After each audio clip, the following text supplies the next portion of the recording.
光煥發啦。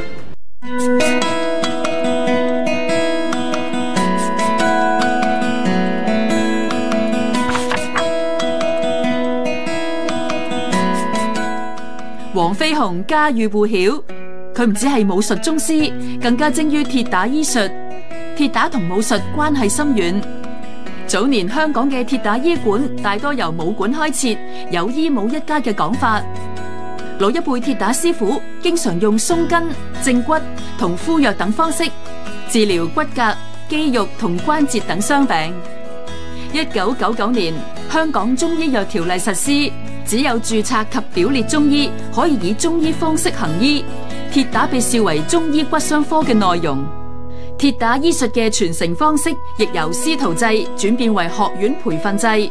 新一代鐵打師傅需要完成院校課程，註冊為中醫師先可以行醫。中醫發展逐步走向規範化。2014年，鐵打被列入香港非物質文化遺產。近年有醫師開設新潮鐵打館，希望吸引年輕人了解鐵打行業。不過就醫之前，市民應確認服務提供者嘅資格，以保證治療嘅安全同效用。喺延續傳統同融入現代之間，中醫兼容並蓄，尋找兩全之路。